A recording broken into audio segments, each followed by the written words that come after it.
జనచైతన్య వేదిక అధ్యక్షులు లక్ష్మణ్ రెడ్డి గారు, చేసిన పెద్దలందరికీ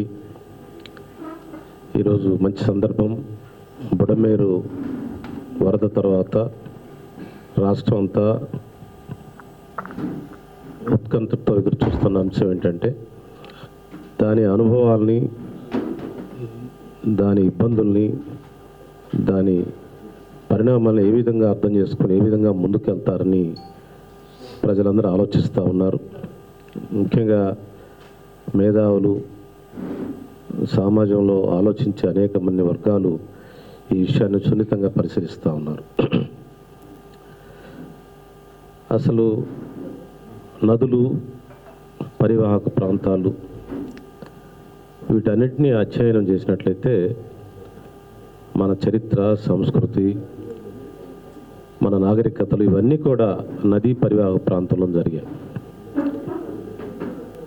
నైలు నది అయినా, గంగా నది అయినా, కృష్ణా నది అయినా ఇవన్నీ కూడా చరిత్ర, సంస్కృతులకి చాలా పట్టుగొమ్మలు. అయితే ఒక నది అనగానే మనం దాన్ని ఏ కోణంలో చూస్తామంటే ప్రాజెక్టు మీద ఉండే ప్రవాహాలు, కాలువలు, ఇదే మన ఇప్పుడున్న జనరేషన్లో, ఇప్పుడున్న ప్రజల్లో ఉన్న ఆలోచన. నది అంటే ఒక నది ఏర్పడటానికి, ఒక నదీ ప్రవాహానికి, ఆ ప్రవాహ ఉధృతికి అనేక పిల్ల కాలువలు ఉంటాయి, అనేకమైనటువంటి ఉపనదులు ఉంటాయి, అనేకమైనటువంటి ఇకలాజికల్ ఇష్యూస్ ఉంటాయి, కొండలు ఉంటాయి, కోనలు ఉంటాయి, అడవులు ఉంటాయి. వీటన్నిటిలోంచి వచ్చే నీళ్లు నదిగా ఏర్పడతాయి, చిన్న చిన్న నదుల నుంచి పెద్ద నదులు ఏర్పడతాయి అనే ఒక బ్రాడ్ పిక్చరు జనరల్గా తక్కువ మందికి ప్రజల్లో ఉంటుంది. నది అనగానే మన కృష్ణా నది అనగానే నాగార్జున సాగర్, లేకపోతే మనకి విజయవాడ బ్యారేజ్, ప్రకాశం బ్యారేజ్. గోదావరి అంటే ధవళేశ్వరం బ్యారేజ్. ఆ ప్రవాహము, ఆ ఉధృతి, అక్కడ కాలువలు, పంటలు, దీనికి సంబంధించిన ఉంటుంది. కానీ అసలు నది పుట్టుపూర్వతాలు, దాని యొక్క జెనిసిస్, దాని ఏర్పాటు ఇదంతా కూడా కామన్ మ్యాన్లో తగ్గిపోయింది. తర్వాత మనకు ప్లాన్ చేసే ఇంజనీర్స్లో కూడా, లేకపోతే మన గవర్నమెంట్ డిపార్ట్మెంట్స్లో కూడా తగ్గిపోతా ఉంది. ప్రాజెక్ట్ అంటే నీకు ఏ ప్రాజెక్ట్ కావాలంటే ఆ ప్రాజెక్ట్ డిజైన్ చేసే బ్యూరోక్రాట్స్ ఉన్నారు.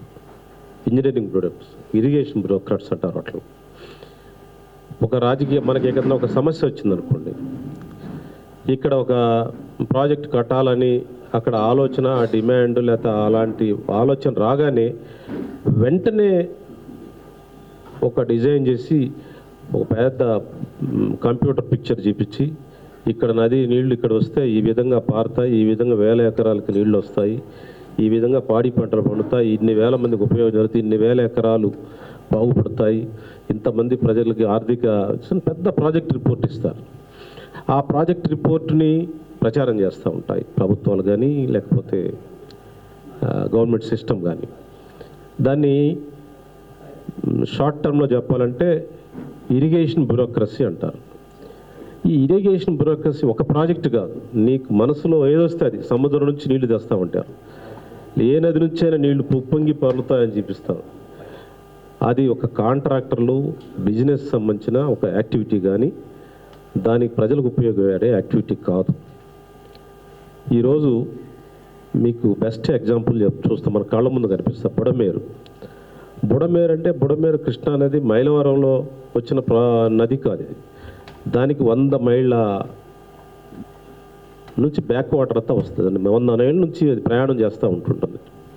ఎక్కడో ఖమ్మం జిల్లా నుంచి, కృష్ణా జిల్లా నుంచి రకరకాల వాగులు కలుపుకొని బుడమేరు తయారవుతుంది.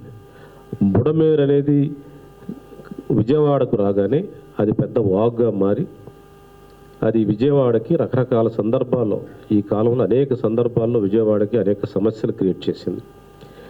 విజయవాడ దుఃఖదాయని బుడమేరు అంటారు, నైలు నది ఈజిప్ట్ దుఃఖదాయని అంటారు. అలాగూ విజయవాడకి అప్పుడప్పుడు ఆఫెన్గా వరదలు వచ్చిన సందర్భాలు ఉన్నాయి. 10 ఏళ్లకో 20 ఏళ్లకో బుడమేరు ద్వారా నష్టం జరిగిన సందర్భాలు. నష్టం జరిగినప్పుడు ఆ బుడమేరుని అది చేయాలి ఇది చేయాలి, దాన్ని ఇటు తిప్పాలి అటు తిప్పాలి, దాన్ని ఏలూరు కాలువలుగా దాన్ని కోనేరులో కలపాలి, కొంతమంది కృష్ణానదిలో కలపాలి, ఇలా రకరకాల ఆలోచనలు చేస్తూ ఉంటారు. కానీ అసలు బుడమేరు న్యాచురల్ ప్రవాహాన్ని అడ్డుకోవాల్సిన పరిస్థితి ఎందుకు వచ్చింది? విజయవాడ అభివృద్ధిలో భాగంగా పోయి ఉండొచ్చు, కానీ అభివృద్ధికి పర్మిషన్ ఇచ్చేప్పుడు అభివృద్ధికి ఆ పట్టణ అభివృద్ధి శాఖ టౌన్ ప్లానింగ్ అధికారులు లేకపోతే ప్రభుత్వం అలాంటి విషయాల్లో జాగరూకత వహించినట్టయితే నదీ ప్రవాహాలు న్యాచురల్ కోర్సులో వెళ్ళిపోతూ ఉండేవి. లేకపోతే కొన్ని ఇబ్బందులు ఉంటే వాటిని ఎట్లా డైవర్ట్ చేయాలనే వాటి మీద ఒక ప్లాన్ ఉంటే బాగుండేది. అలా ప్లాన్ లేకుండా ఇష్టం వచ్చినట్టుగా ఈ టౌన్ ప్లానింగ్స్ పర్మిషన్స్ ఇవ్వటం వల్ల అవన్నీ కూడా ఈరోజు అడ్డంకి అయిపోయి వాటి వల్ల వచ్చిన విపత్తుని మనం ఈరోజు చూస్తూ ఉన్నాం. అదే రకంగా గత ప్రభుత్వం యొక్క నిర్వాహకాన్ని గురించి లక్ష్మణ్ రెడ్డి గారు చెప్పారు. బుడమేరుకి ఎలాంటి రిపేర్స్ చేయకుండా, బుడమేరు కరకట్టల్ని స్ట్రెంగ్తన్ చేయకుండా, ఇంకా చేయకపోగా దాని మీద మట్టి తోవుకొని దాని మీద చాలా ఎక్స్ప్లాయిట్ చేసి ఆ బుడమేరు కెనాల్ మొత్తాన్ని దానిలో ఆక్యుపేషన్స్ పెంచి దానిలో చాలామందికి పట్టాలిచ్చి వాళ్ళ అనుచరులకు పట్టాలిచ్చి మంత్రులు ఎమ్మెల్యేలు పెద్ద అడ్డం క్రియేట్ చేయటం వల్ల ఒకేసారి ఆ వరద వచ్చినట్టు వల్ల ఇది ఇబ్బందులు వచ్చాయి. ఒక ప్రాజెక్టు మీద ఒక 5 సంవత్సరాలు ప్రభుత్వం అంటే చాలా కీలకమైన ప్రభుత్వం. నదీ పరివాహక ప్రాంతాల మీద, ఇరిగేషన్ మీద నేను చాలాసార్లు లక్ష్మణ్ రెడ్డి గారితో నేను సంభాషించాను. నేను చాలామంది పెద్దలతో కూడా సంభాషించాను. ఇరిగేషన్ బడ్జెట్ గత 5 సంవత్సరాల్లో ఇయర్ బై ఇయర్ ఎంతో చూడండి. బహుశా ఆంధ్రప్రదేశ్ పుట్టిన తర్వాత కంబైన్డ్ స్టేట్లో కానీ, డివైడెడ్ స్టేట్లో కానీ, లేకపోతే ఏ రాష్ట్రంలో కానీ ఇరిగేషన్కి అంత పూర్ ఎలకేషన్ గత ప్రభుత్వ హయాంలో జరిగింది. నేను చాలా సందర్భంలో నేను మాట్లాడాను, ప్రభుత్వం ఉన్నప్పుడే మాట్లాడాను నేను. దానికి కారణం ఏంటంటే వాళ్ళ ఉద్దేశంలో ప్రాజెక్ట్స్ మీద సరైన అవగాహన లేదు. ప్రాజెక్ట్స్ వలన అది నిరంతరం దాన్ని ఒక పాడి గేదెలాగా చూసుకోవాలి ప్రాజెక్ట్స్ని. మనకి బెస్ట్ ఎగ్జాంపుల్ మీకు నాగార్జున సాగర్ కెనాల్ చూపిస్తాం. రైట్ కెనాల్, దానికి సంబంధించిన ట్రిబ్యూట్, దానికి సంబంధించిన కెనాల్స్ అన్నీ చూడండి, మేజర్స్ అన్నీ చూడండి. ఎప్పుడు ఒక డ్రాఫ్ట్స్ మ్యాన్ ఉంటాడు, ఒక లస్కర్ ఉంటాడు, ఒక ఇంజనీర్ ఉంటుంది, ఒక డిఈ ఉంటాడు, ఒక ఏఈ ఉంటాడు, ఒక దాని మీద ఎస్సీ ఉంటాడు, మన నర్సాపేట లింగంగుంటలో సిఈ ఉంటాడు.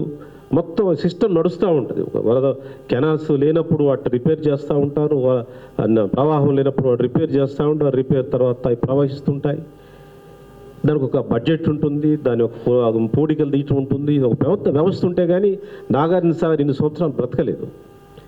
గత 5 సంవత్సరాల్లో నేను నా నియోజకవర్గంలో నాకు సంబంధించిన పొలిటికల్ ఏరియాలో నేను చాలాసార్లు మాట్లాడి మా దగ్గర డబ్బులు లేవండి, మేమేం చేయలేమని చెప్పి ఇంజనీర్. ఇంకా ఏమన్నారంటే ఇంజనీర్లు చాలామంది, మాకు ఈ డిపార్ట్మెంట్ వద్దండి, వేరే డిపార్ట్మెంట్స్కి వెళ్తాం మేము. యాక్చువల్గా మాకు పైరువీలు ఎక్కడ వస్తుంటే అంటే రాజకీయ నాయకులకి ఎక్కువ ఇరిగేషన్లో పైరువీలు వస్తాయి. మాకు నాగార్జున సార్ లింగంగుంటలో వేయించండి, నాగార్జున సార్ పల్నాడు వేయించండి, రైట్ కెనాల్లో మాకు సత్తెనపల్లి ఈజీ ఆఫీస్ వేయించండి, లేక గురజాలు వేయించండి, మాచర్లు వేయించండి, నర్సరావుపేట వేయించండి, లేకపోతే వినుకొండ వేయించండి, ఇలాగా డిమాండ్ ఉంటుంది. గత 5 సంవత్సరాల్లో ఇరిగేషన్ డిపార్ట్మెంట్లో ఒక్క ఇంజనీర్ కూడా నాకు ట్రాన్స్ఫర్ కావాలని ఏ రాజకీయ నాయకుడిని అడగలేదు. దానికి కారణం వర్క్స్ లేవు, పనిచేసేది లేదు, సిస్టమ్ ఏం పని చేయట్లే. ఆ దేవుడే దాన్ని నడిపించాడు. నాగార్జున సార్ నీళ్ళు వచ్చి రాదు, పండితే పండింది, లేకపోతే లేదు. దాని యొక్క సిస్టమ్ మెయింటెనెన్స్, దాని ఇరిగేషన్ సిస్టమ్ అనే సిస్టాన్ని, ఒక అలవాటుని, ఇరిగేషన్ కెనాల్స్ని, ఇరిగేషన్ మెయింటెనెన్స్ అనేది బ్రిటిష్ వాళ్ళు అలవాటు చేసిన ఒక కోడ్ని, ఇరిగేషన్ కోడ్ని మొత్తం వైలేషన్ జరిగింది. దానివల్ల ఇప్పుడు మళ్ళీ ఎత్తుకోవాల్సి వచ్చింది. ఇప్పుడు బుడమేరు వస్తే కానీ మళ్ళీ ఇది చర్చకి రాలేదు, లేకపోతే ఇంకేదో కెలామిటీ వచ్చింది, ఇంకెక్కడో పగిలేది, ఇంకెక్కడో దుర్మార్గం జరిగేది. అసలు మొత్తం ఆ ప్రాజెక్ట్స్ని, ఇరిగేషన్ సిస్టమ్ని నాగార్జున సాగర్ అయినా, ఇటు విజయవాడ అయినా, ఇటు బుడమేరైనా, ఏలేరైనా, ఇంకా వంశధార అయినా, ఇవన్నీ ఆ కెనాల్స్ని, ఆ సిస్టమ్ యొక్క మెయింటెనెన్స్, ఆ ప్రాజెక్ట్ మెయింటెనెన్స్, వాటన్నిటినీ కంటిన్యూగా ఇయర్ బై ఇయర్ ప్రతి ఇయర్ దాన్ని గ్రీజ్ చేస్తూ, ఇప్పుడు నిన్న విజయవాడ ఉంది, విజయవాడ దాన్ని ఆ గేట్లని గ్రీజ్ చేస్తూ లేపుతూ కూర్చోబెడితే కానీ వాటికి ఫంక్షనింగ్ ఎట్లా ఉందో అర్థం కాదు. ఇంకా అది 5 సంవత్సరాలు వాటి గురించి పట్టించుకున్న వాళ్ళు లేడు, స్ట్రక్ అయిపోయింది. మీరు చెప్పిన గుండ్లకమ్మ దాని గురించి పట్టించుకునేవాళ్ళు, పగిలిపోయింది. మన పులిచింతల గేట్ తెగిపోతే దాన్ని ఇంకా దాని ఫంక్షనింగ్ లేదు, దాని వరకు మూసేసి పెట్టారు. దాన్ని 5 సంవత్సరాలు మూసేసి పెట్టారు పులిచింతల. దాన్ని నీళ్లు లేని టైంలో దాన్ని ఫంక్షనింగ్ అలవాటు చేసి దాన్ని గ్రీజ్ పెట్టి దాన్ని లేపటం మూయటం అలవాటు చేస్తే అది సరైన టైంలో అది పనిచేస్తుంది. దాన్ని పట్టించుకోకపోతే అది స్ట్రక్ అయిపోతుంది, చిలుము పట్టిపోతుంది. ఆ విధంగా ఇరిగేషన్ ప్రాజెక్ట్స్ మీద దాని మెయింటెనెన్స్ మీద ఎలాంటి జాగ్రత్త లేదు, దాన్ని పట్టించుకోలేదు. దాని కంటిన్యూటీ మీద దాని మెయింటెనెన్స్ మీద ఎలాంటి దృష్టికోణం లేకుండా ఉండటం వల్ల వచ్చిన అనర్థాల్లో ఈరోజు ఇది ఒక అనర్థం. అయితే ఇప్పుడు మీ దృష్టిలో ఒక విషయాన్ని పెడతాను నేను. మనకి ఈ ఇరిగేషన్ కాలువల్ని అలవాటు చేసింది బ్రిటిష్ వాళ్ళు. ఇరిగేషన్ ప్రాజెక్ట్స్ని కట్టింది ఎక్కువగా మన ఇండిపెండెంట్ ఇండియా గవర్నమెంట్. అంటే నెహ్రూ బాక్రా నంగల్ కానీ, నాగార్జున సాగర్ కానీ, శ్రీశైలం కానీ, ఇక రకరకాల దేశం మొత్తం చాలా పద్ధతి బాగా ఎలకేషన్. ఫస్ట్ ప్లాన్ నుంచి 4th ప్లాన్ వరకు ఇరిగేషన్కి విపరీతమైన ఎలకేషన్ జరిగి 5th ప్లాన్ వరకు ఎలకేషన్ జరిగి మేజర్ ప్రాజెక్ట్స్ని కన్స్ట్రక్ట్ చేశారు.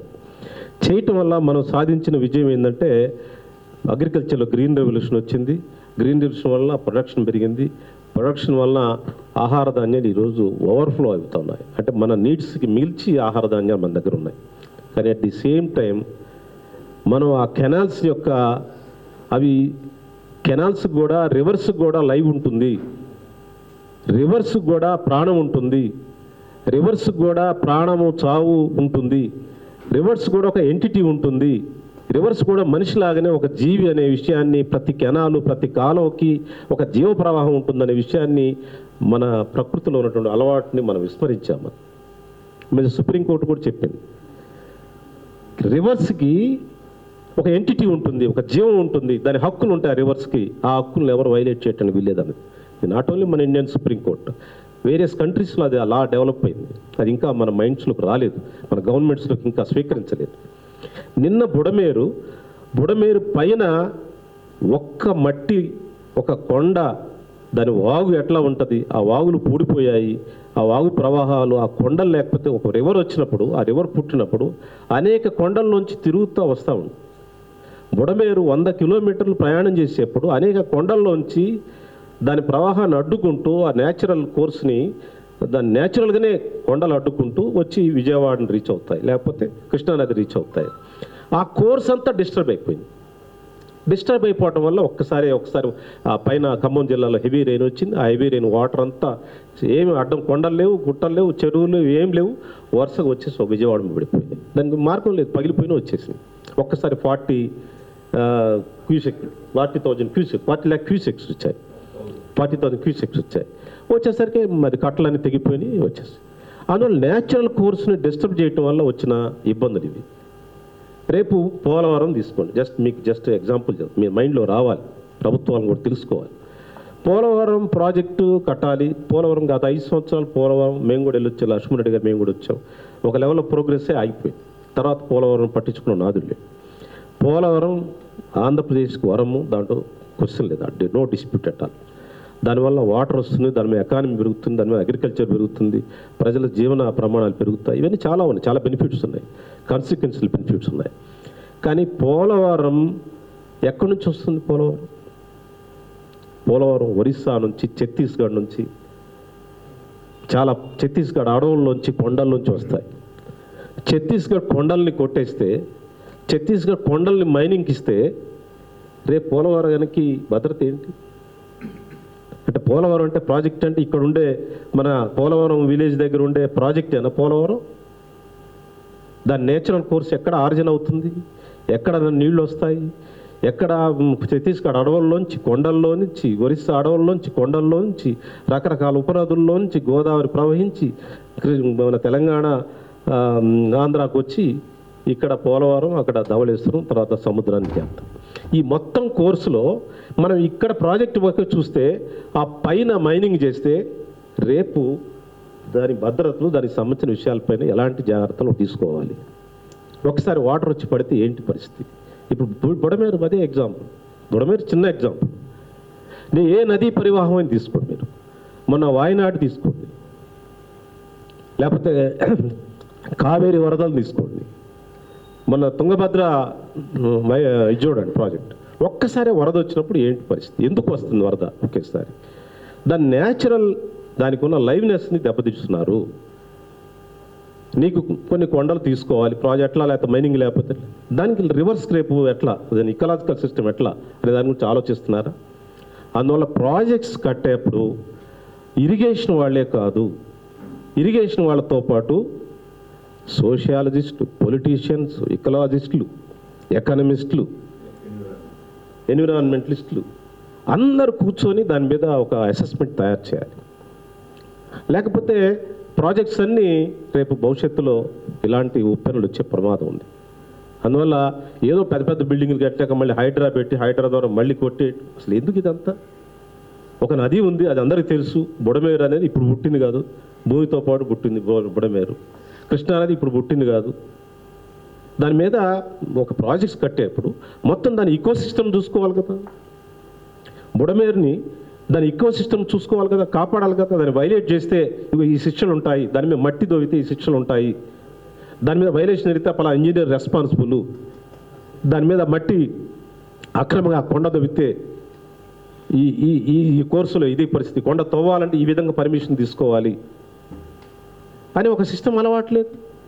అక్కడ ఉన్న వాళ్ళకి ఎవరికి అవసరం అయితే వాళ్ళు ఆ లోకల్ రెవెన్యూ వాళ్ళతో మాట్లాడుకుంటారు, ఫారెస్ట్ వాళ్ళతో మాట్లాడుకుంటారు, డిపార్ట్మెంట్ అనుకుంటాయి, వెంటనే కొట్టి పారేస్తాయి. ఇప్పుడు ఎలాగూ అందువల్ల ఇప్పటికీ మించిపోయింది లేదు. ఇప్పటికి కూడా బుడమేరుని మనం రక్షించుకోవడానికి అవకాశాలు ఉన్నాయి, విజయవాడను రక్షించుకోవడానికి అవకాశాలు ఉన్నాయి. ఆ అవకాశాలు గోటితో పోయేదాన్ని గొడ్డల్లా తెచ్చుకోవద్దు. దానికి ఏం చేయాలంటే ఆ కోర్సుని ముందు, ఆ రివర్స్ కోర్స్ని, ఆ బుడమేరు కోర్స్ని స్టడీ చేయాలి. దాని న్యాచురల్ కొండలు ఎక్కడ పుడుతున్నాయి, ఏ ఊళ్ళలో పుడుతున్నాయి, ఎట్లా పెరుగుతుంది, అది ఎక్కడ విజయవాడ దాకా వస్తుంది, దాన్ని అంతటిని స్టడీ చేసి ఫ్యూచర్లో ఎంత వాటర్ వస్తుంది, హయ్యెస్ట్ వాటర్ వచ్చే అవకాశం ఎలా ఉంది, ఎటు డైవర్ట్ చేయాలి అనే దాని మీద ఒక కంప్లీట్ సిస్టమ్ ఉండి దాని మీద ఒక 500 కోట్లు 1000 కోట్లు ఖర్చు పెట్టి ఆ ప్రాజెక్ట్స్ని కంప్లీట్ చేస్తే కానీ అది పూర్తవ్వదు.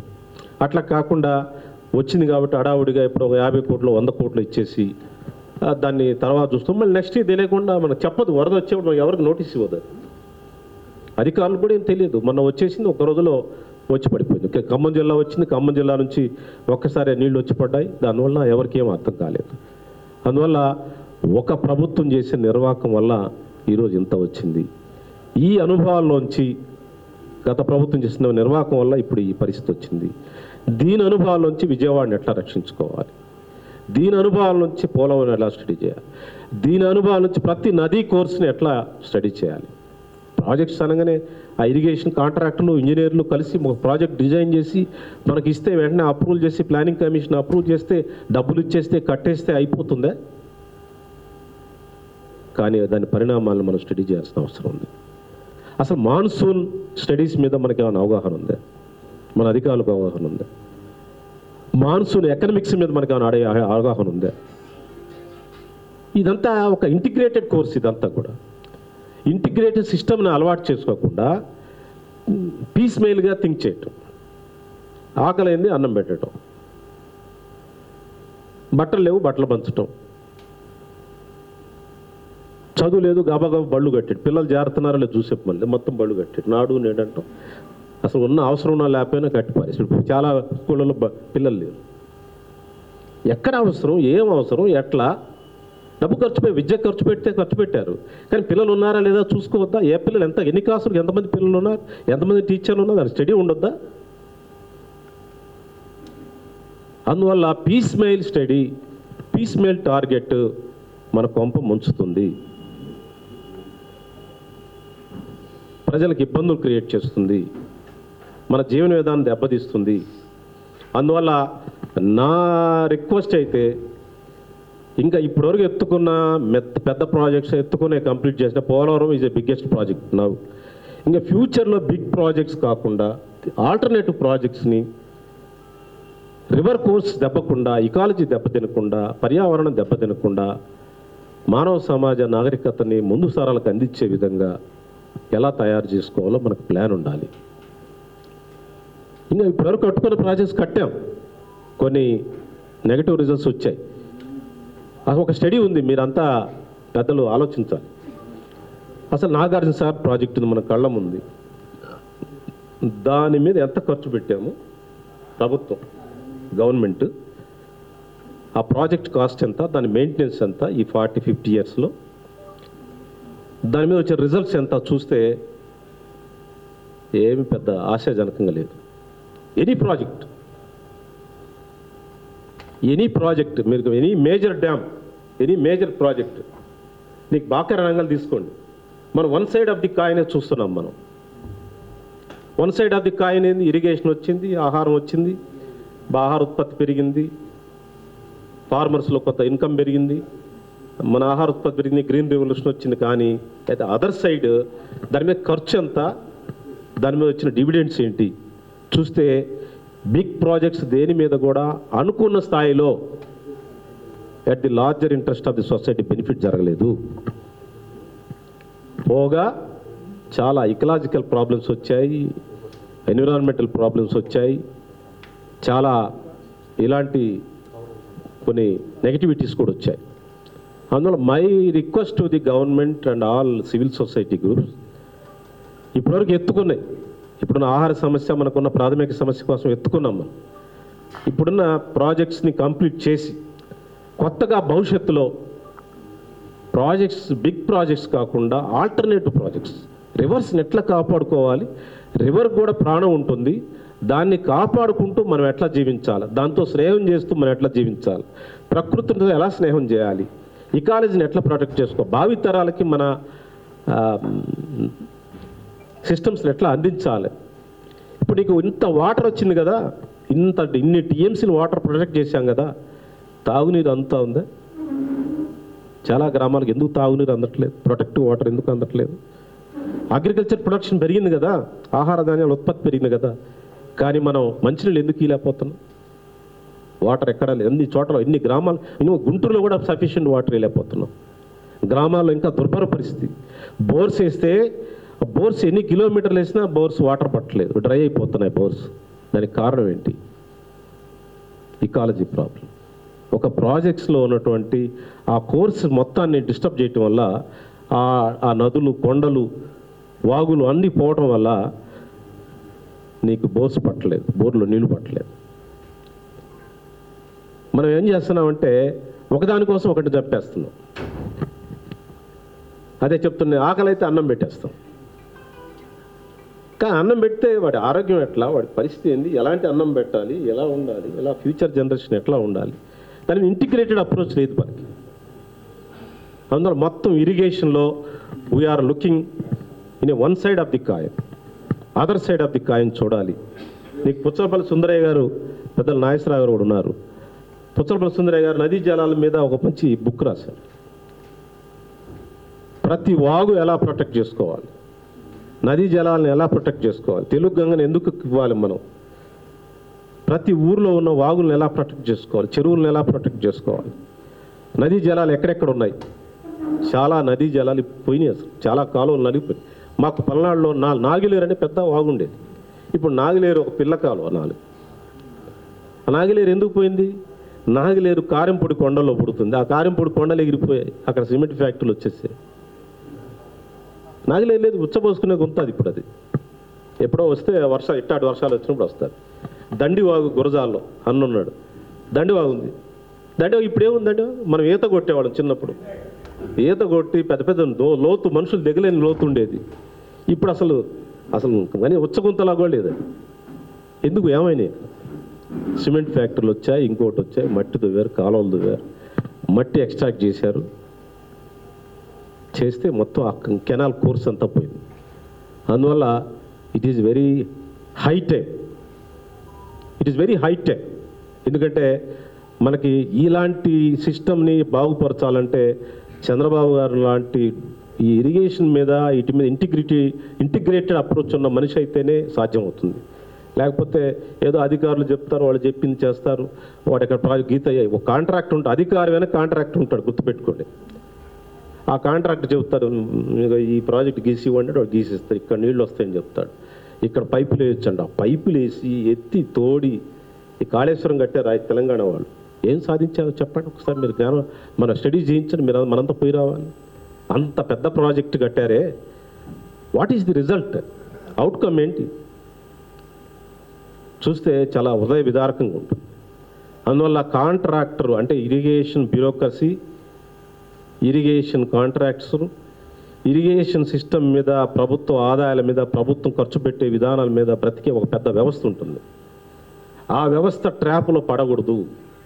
వాళ్ళు కొత్త కొత్త వార్తలు రాపిస్తారు, కొత్త కొత్త డిజైన్స్ చూపిస్తారు, కొత్త కొత్త ఆలోచనని వాళ్ళు ఎక్కడో ఒక మేధావితో చెప్పిస్తారు. ఇక్కడ ప్రాజెక్ట్స్ కడితే ఇక్కడ విపరీతంగా నీళ్ళు వస్తాయి, దీనివల్ల ఇన్ని జిల్లాలు బాగుపడతాయి అంటారు. కానీ అంతకంటే ఎక్కువ నష్టం జరుగుతూ ఉంటుంది వాళ్ళ ఆలోచన. సో ఇంటిగ్రేటెడ్ అప్రోచ్ తీసుకోవాలి. Now it is right time. మనకు కూడా మంచి లీడరు అంటే ఇరిగేషన్ మీద, గ్రామీణ వ్యవసాయం మీద, గ్రామీణ జీవితం మీద, ఆంధ్రప్రదేశ్ మీద వ్యాస్ట్ ఎక్స్పీరియన్స్ ఉన్నటువంటి చీఫ్ మినిస్టర్ గారు ఉన్నారు కాబట్టి, చంద్రబాబు నాయుడు గారు, ఆయన ఇప్పుడున్న బిగ్ ప్రాజెక్ట్స్, నీకు పోలవరం మీద, ఈ బుడమేరు మీద ఏ ఎగ్జాంపుల్ ఉందో, ఏ హిస్టరీ ఉందో, ఎలాంటి అనుభవాలు ఉన్నాయో, ప్రతి ప్రాజెక్టు మీద అలాంటి అనుభవాలు వస్తాయి. ఎందుకు వస్తాయంటే పైన కూడా చూసుకోవాలి, ఇక్కడ చూడకూడదు, అక్కడ చూడాలి, ఆరిజిన్ నుంచి చూసుకొని రావాలి. గోదావరికైనంతే, కృష్ణాకైనంతే, ఇంకే నదికైనంతే. నీకు ఆరిజిన్ నుంచి దాని కోర్సుని, దాని లైవ్నెస్ని, దాని జీవన ప్రమాణాన్ని, ఆ నది అనేది ఒక లైఫ్ ఉన్నది. దానికి నదికి లైఫ్ ఉంది. నది have a right, fundamental right. నాకు ఫండమెంటల్ రైట్ ఉంది కదా కాన్స్టిట్యూషన్లో. ఆర్టికల్ 14 రైట్ టు ఈక్వాలిటీ ఉంది. ఆర్టికల్ 15 నాకు సమానత్వం పొందే హక్కు ఉంది. ఆర్టికల్ 16 నాకు అందరితో సమానంగా జీవించే హక్కులు ఉన్నాయి. 19 ఫ్రీడమ్ ఆఫ్ స్పీచ్ ఉంది. అట్లా నదికి ఎందుకు ఉండదు? నది జీవాన్ని ఎట్లా నువ్వు చంపేస్తావు? What way you are right to disturb the course of river. అందువల్ల దాని ప్రమాణంలో దాన్ని వెళ్ళనివ్వాలి. నువ్వు దాన్ని వాడుకోవాలంటే కూడా దాని కోర్సు దానికి అరేంజ్ చేయాలి.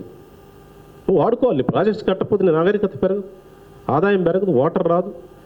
వాటర్ కోసం నువ్వు, నీ కోసం అది, అన్నీ ఉండాలి. కానీ నీ వాటర్ కోసం దాన్ని చంపితే అది నిన్ను ఎప్పుడొకప్పుడు దెబ్బతీస్తుంది. సో బుడమేరు ఎగ్జాంపుల్ని ప్రతి నదికి అప్లై చేయాలి, ప్రతి కాలువకు అప్లై చేయాలి. It is high time. Hydraa తెచ్చి కొట్టడం కాదు, హైడ్రా అనేది అవసరం ఈరోజు. It is not permanent solution. మళ్ళీ ఇంకో దగ్గర వస్తుంది హైడ్రా. ఏలేరు ఉందిగా పక్కన, ఏలేరు కాలువ కూడా పొంగుతుంది ఈరోజు. నీకు వంశధార పొంగుతూ ఉంది, చాలా నదులు పొంగుతూ ఉన్నాయి, చాలా కాలువలు పొంగుతాయి. రేపు ఏదో ఎక్కడ వర్షాలు కురిస్తే, ఏ కోర్సులో వర్షాలు కురిస్తే ఆ కోర్సులో ఈ డిస్టర్బెన్స్ వస్తూ ఉంటుంది. అడవులన్నీ పోతూ ఉన్నాయి, నదులు పోతూ ఉన్నాయి, కొండలు పోతూ ఉన్నాయి, కాలువలు పోతూ ఉన్నాయి. మరి వాటి కోర్సు ఎట్లా? సో వాటికి ఆల్టర్నేటివ్ నేనేం వద్దని చెప్పట్లేదు, కానీ దానికి కావాల్సిన ప్రొటెక్షన్. ఇదిగో ఇంత వరద వస్తే ఎట్లా తట్టుకోవాలి, ఇంత దాని కోర్సు ఎట్లా పంపించాలి అనే దాని మీద ఇంటిగ్రేటెడ్ స్టడీ ఉండాలి. ఒక ప్రాజెక్ట్ కడితే ఈ ప్రాజెక్ట్ దగ్గర ఈ కాంట్రాక్టర్లు, డిజైనర్స్ చెప్పేది కాకుండా దీని మొత్తం సిస్టమ్ని, దాని ఈకో సిస్టమ్ని, గోదావరి ఈకో సిస్టమ్ని, దాన్ని పుట్టిన దగ్గర నుంచి ఇక్కడ వరకు ఉండే దాన్ని ప్రొటెక్ట్ చేస్తే కానీ ఇది ప్రొటెక్ట్ అవ్వదు.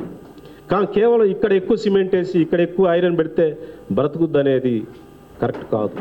అది కరెక్ట్ అప్రోచ్ కాదు నా దృష్టిలో. అందువల్ల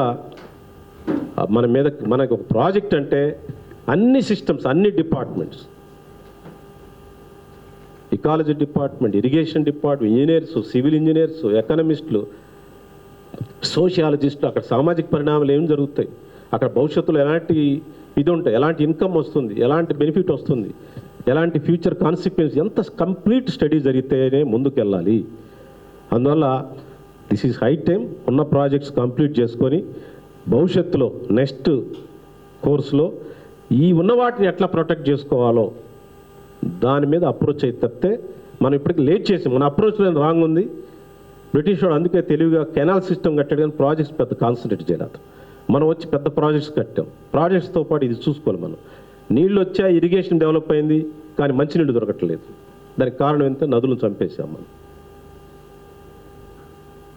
అంటే water everywhere no drop to drink అనే పరిస్థితి వచ్చింది. ఏ కృష్ణా నది పరివాహం ఉంది కదా, మంచినీళ్ళు ఎందుకు దొరకట్లేదు మనకి?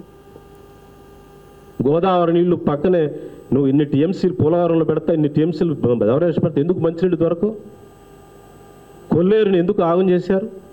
కొల్లేరు అనేది మనందరం చదువుకున్నాం. కొల్లేరు మంచినీటి సరస్సు, పెద్ద మంచినీటి సరస్సు, దానిలో పక్షులు వస్తాయి, అవి వస్తాయి. ఇప్పుడు కొల్లేరు అంతా బురద కాలువ, చేపలు, ఉప్పు నీళ్లు, కొల్లేరు ప్రాంతం అంతా కూడా. నువ్వు భీమవరం ఈ ప్రాంతానికి మంచినీళ్ళు దొరకవు ఎక్కడ. మంచినీళ్ళు గవర్నమెంట్ సప్లై చేసే మంచినీళ్ళు, అది కొనుక్కునే మంచినీళ్ళే, కానీ నీకు బోర్ వేస్తే మంచినీళ్ళు రావు ఎక్కడ. కొల్లేరు ప్రాంతంలో ఎక్కడ కూడా, గోదావరి జిల్లా, కృష్ణా జిల్లా, కొల్లివారి సరస్సు చుట్టూ ఉన్న ప్రాంతాల్లో అంతా చేపల చెరువులు, దానివల్ల ఉప్పు టేర్లు పెరిగిపోయినాయి. అందువల్ల ఇష్టం వచ్చినట్టు మన ఎకానమీ పెంచాలనేది పర్మిషన్లు ఇస్తే ఇవి వచ్చే దుష్పరిణామాలు ఇవన్నీ. అందులో ఒక ఇంటిగ్రేటెడ్ అప్రోచ్ ఉండాలి. నేను చేయొద్దు అంటలే, డెవలప్మెంట్ ఈజ్ నీడ్. డెవలప్మెంట్ ఒక్క తరానికే కాదు, భవిష్యత్ తరాలకు కూడా డెవలప్మెంట్ అందించాలి. నువ్వు ఎంజాయ్ చేసిపోతే కదా మన భవిష్యత్ తరాలు కూడా బ్రతకాలి కదా. మన భవిష్యత్తు అడవి చేసి మనం వెళ్ళిపోతే ఎట్లా? అందువల్ల ఫ్లడ్స్, ఫెమైన్ రెండు పక్కనే ఉంటాయి. ఫ్లడ్, ఫెమైన్ రెండు అన్నదమ్ములు లాంటివి.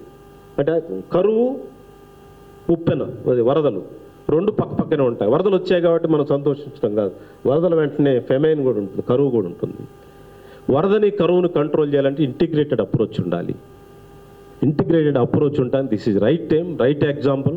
మనకి ఏదో విధంగా ప్రకృతి మనకు ఒక లెసన్ చెప్పింది. మనకి దాన్ని స్వీకరించడానికి మంచి నాయకత్వం ఉంది. చంద్రబాబు నాయుడు గారు అనుభవజ్ఞుడు ఉన్నాడు. ప్రజలంతా అలర్ట్గా ఉన్నారు కాబట్టి బుడమేరు అనుభవాల్లో మొత్తం రాష్ట్రం అన్ని ప్రాజెక్ట్స్ని స్టడీ చేయాలి, అన్ని కాలువలను బ్రతికించుకోవాలి, అంత ప్రకృతిని కాపాడుకోవాలి, జనానికి వాటర్ ఇవ్వాలి, ఇరిగేషన్ డెవలప్ అవ్వాలి, ప్రాజెక్ట్స్ కట్టాలి, మనకి భవిష్యత్తులో ఉప్పెలు రాకుండా చూసుకోవాల్సిన అవసరం ఉంది. అందువల్ల integrated approach is very essential అని చెప్పి తెలియజేస్తూ, ఇంకా ఆయన స్పీకర్ గారు వస్తే ఇంకా ఎక్కువ విషయాలు చెప్తాడని నేను చెప్పలేకపోతున్నాను. I have a very good study on Krishna and Godavari projects. ఆ ప్రాజెక్ట్స్ ఎలా కట్టాలి, ఎలా పెంచాలి, ఏ విధంగా ఆ ప్రాజెక్ట్స్లో ఎంతవరకు మనం ముందుకెళ్ళవచ్చు, ఎంతవరకు వాడుకోవచ్చు, వీటన్నిటి మీద నాకు మంచి స్టడీ ఉంది. కానీ ఇంకొక సందర్భంలో నేను పూర్తి సబ్జెక్ట్ మీకు సబ్మిట్ చేస్తాను. In the light of Budameru అనుభవాలను తీసుకొని రాష్ట్రంలో ఉన్న అన్ని ప్రాజెక్ట్స్ని, అన్ని కాలువల్ని, అన్ని నదీ పరివాహ ప్రాంతాలని స్టడీ చేయాలి. బుడమేరుని వెంటనే ఒక హైడ్రా ప్రాజెక్ట్ లాంటిది పెట్టి బుడమేరు ప్రాంతాన్ని క్లీన్ చేయాలి. భవిష్యత్తులో ఎలాంటి ప్రాబ్లమ్స్ రాకుండా ఒక ఇంటిగ్రేటెడ్ అప్రోచ్ తీసుకోవాలి అని విజ్ఞప్తి చేస్తూ ధన్యవాదాలు లక్ష్మణ్ రెడ్డి గారు. Thank you. 16 గళ్ళు బట్టి పాలక వర్గాల పరిపాలన ఎలా ఉందో చూడండి. 16 గళ్ళు టీడీపీ గెలుస్తుంది. అమరావతి మీద మీరు అడిగిన దానికి నేను యాడెడ్ ఆన్సర్. మీ ఇద్దరు లక్ష్మణ్ గారు, మీరు గోపాలకృష్ణ గారు చెప్పిన దానికి నేను యాడ్ చేస్తా ఉన్నాను. అమరావతి ఊరు, అమరావతి చుట్టుపక్కల ఉన్న ఊళ్ళన్నీ, వెంకటపాలెం, ఉద్దండరాయపాలెం, రాయపూడి, హరిశ్చంద్రపురం, అమరావతి, వైకుంఠపురం, ఇవన్నీ గ్రామాలు క్రీస్తు పూర్వం నుంచి ఉన్నాయి. ఇప్పుడు గ్రామాలు కదా, క్రీస్తు పూర్వం నుంచి ఉన్నాయి. క్రీస్తు పూర్వం నుంచి ఉన్న గ్రామాలు మునుగుతాయని నేను అనుకోవట్లేదు. లేకపోతే నదీ పరివాహ ప్రాంతం కాబట్టి కొంత వస్తుంది, కొంత నీళ్ళు వస్తాయి. ఆ నీళ్ళు వచ్చినప్పుడు కొంచెం ప్రజలు జాగ్రత్తగా ఉంటారు. అమరావతి మునుగుతుంది అనేది ఉత్తి అబద్ధం, అది బోగస్సు, అది దాని వ్యతిరేక ప్రచారం, దుర్మార్గ ప్రచారం. ఆ ఊళ్ళన్నీ క్రీస్తు పూర్వం నుంచి ఉన్నాయి, దానికి చరిత్ర ఆధారాలు ఉన్నాయి. ఉద్దండరాయపాలెం ఎలా వచ్చింది తెలుసా? కృష్ణదేవరాయలు సైనికులు, ఉద్దండరాయుడు అనే ఒక సైనిక అధికారి, అంటే బహుశా ఈజ్ క్యాప్టెన్ అయి ఉంటాడు, అతను ఉద్దండరాయపాలెంలో స్టే చేశాడు. శ్రీకృష్ణదేవరాయ టైం వాళ్ళ సైన్యంతో స్టే చేశాడు. వెంకటపాలెంలో ఉన్నాడు ఆయన, మందడంలో ఉన్నాడు. అంటే నదీ పరివాహం వచ్చినప్పుడు వెయిట్ చేశారు వాళ్ళు అవతలకి వెళ్ళటానికి. ఆ ఊళ్ళో అలా పేర్లు వచ్చి ఇప్పటికి శిలాశాసనాలు ఉన్నాయి అక్కడ. అమరావతితో వాణిజ్య వ్యాపారం నీకు రోమ్, గ్రీస్తో జరిగింది. పడవల్లో వ్యాపారం సముద్రం దాకా వచ్చి మళ్ళీ చిన్న పడవల్లో అమరావతి వచ్చి నది ద్వారా అమరావతితో ఒక శాతవాహనుల టైంలో కూడా వ్యాపారం జరిగింది, క్రీస్తు పూర్వంలో కూడా. అందువల్ల అమరావతి గ్రామాలు మునుగుతాయి అనే దుష్ప్రచారం అనేది చాలా తప్పు. రెండో పాయింట్ ఏంటంటే ఆ ప్రాంతాన్ని నేను రిప్రజెంట్ చేసినాడు కాబట్టి చెప్తా ఉన్నాను. నేను రాష్ట్రం విడిపోయినప్పుడు గోపాలకృష్ణమూర్తి గారు ఉన్నారు, మన లక్ష్మీనారాయణ గారు ఉన్నారు. రాష్ట్ర విభజన జరిగినప్పుడు అసెంబ్లీలో అందరూ ఎమ్మెల్యేస్ దగ్గర అసెంబ్లీ సమావేశం జరిగిన తీర్మానం మీద మీకు తెలియాలి, మీకు చాలామందికి నోటీస్ చేయాలి. ఆ అడావుల్లో నేను ఒక్కడే తీర్మానాలు ఇచ్చారు. స్పీకర్ నాదెళ్ల మనోహర్ ఉన్నారు, ఇప్పుడు రికార్డ్స్ ఉన్నాయి. నేను ఏమి తీర్మానం ఇచ్చానంటే రాష్ట్రం విడిపోతే అమరావతిని రాజధానిగా చేయాలని తీర్మానం ఇచ్చాను. తీర్మానం ఉంది, నా రిటర్న్ డాక్యుమెంట్, నా తీర్మానం ఉంది అమరావతి రాజధాని. నేను ప్రజలందరికీ విజ్ఞప్తి చేసి అమరావతిలో రచ్చబండ కార్యక్రమానికి వెళ్ళి రాష్ట్రం విడిపోతుంది, మీరు పొలాలు అమ్ముకోవద్దు, మీకు డబ్బులు వస్తాయి, ₹1,00,00,000 వస్తుంది మీకు ఎకరం అని చెప్పాను. తుళ్ళూరులో, తాడికొండలో, కొండవీటిలో నేను మీటింగ్ చెప్పాను. లైవ్ ఉంది చూడండి, టీవీలో ఇప్పటికీ యూట్యూబ్లో ఉంది. నేను ఆ గ్రామాల మురుగుతాయి అనే మాట చాలా అబద్ధం, తప్పు. అమరావతి రాజధాని కావటం వల్ల ఇది సెంట్రలైజ్డ్ పాయింట్. ఇది థేమ్స్ నదిలాగా, లండన్కి థేమ్స్ నది ఎంత ఉపయోగమో అలాంటి ప్రాంతం అయితే దానికి సంబంధించిన చాలా ఒక పెద్ద నగరం జరుగుతున్నప్పుడు డెవలప్మెంట్ చాలా జరగాలి. అందువల్ల కరకట్టనిగా స్ట్రెంగ్త్ చేయాలి, డబల్ చేయాలి. కొండవీటి వాక్కి నేను ఆ రోజు శంకుస్థాపన చేశాను. నేను రాయపాటి సంస్థ శంకుస్థాపన చేశాం. కొండవీటి వాగు ప్రతి సంవత్సరం వస్తుంది, మునుపు వస్తుందని చెప్పి మేము ఆ రోజుల్లోనే ₹8 కోట్లతో కొండవీటి వాగు ప్రాజెక్టు శంకుస్థాపన చేశాం. టెండర్స్ ఫైనలైజ్ అయింది, పనులు ప్రారంభమైనవి, ఏజెన్సీ ఫైనలైజ్ అయిపోయింది. పనులు జరుగుతున్నప్పుడు ప్రభుత్వం మారి అది క్యాన్సిల్ అయ్యి మళ్ళీ ప్రాజెక్టు రాజధాని వచ్చింది అక్కడ. సో అందులో అవన్నీ కూడా నీళ్లు వెళ్ళటానికి మార్గాన్ని అరేంజ్ చేసుకోవాలి. ఇందాక నేను మొదట్లో మాట్లాడుకున్న న్యాచురల్ కోర్స్ని మనం నదులకి వాగులకి అరేంజ్ చేసి నదులు ఇళ్ళు కట్టుకోవచ్చు. ఆ కోర్సు అడ్డంకిస్తేనే మనకి ఇబ్బంది. ఒక వాగు ఉంది, ఆ వాగు పోయే మార్గాన్ని దాని మార్గం దానికి ఇచ్చేసి దాని పక్కన కట్టుకోండి. కానీ దాన్ని ముంచేసి దానికి బండ్లు కట్టుకొట్టి దాన్ని మంతి తోలుకొని అవన్నీ చేస్తే అవి ఎప్పుడోకప్పుడు వరదలు వచ్చినప్పుడు మునిగిపోతాయి. అందువల్ల Amaravati is very safe place, very future ఉన్న నగరం. ఆ దుష్ప్రచారాన్ని నేను ఖండిస్తున్నాను. మీరు అన్నట్టు దాన్ని కరకట్ట స్ట్రెంగ్తన్ చేయాలి, దాని సీపేజ్కి రేపు భవిష్యత్తులో కొన్ని జాగ్రత్తలు తీసుకోవాలి. సార్ అన్నట్టుగా వైకుంఠపురం బ్రిడ్జి కట్టుకోవాలి, వైకుంఠపురం టీఎంసీలు నిలబెట్టుకోవాలి, 10 TMS వైకుంఠపురం. మన ప్రకాశం బ్యారేజ్ కింద కూడా 2 ప్రాజెక్ట్స్ కట్టాలని కూడా ఒక ఆలోచన చేస్తూ ఉన్నా. ఇవన్నీ అవసరమే. At the same time natural కోర్స్కి ఇబ్బంది జరగకుండా చూసుకోకపోతే ప్రాజెక్ట్స్కి నష్టం, నగరాలకి ఊళ్ళకి నష్టం. ఏ వాగునైనా కాలువనైనా న్యాచురల్ కోర్స్ని అడ్డంకిగా ఉండకూడదు.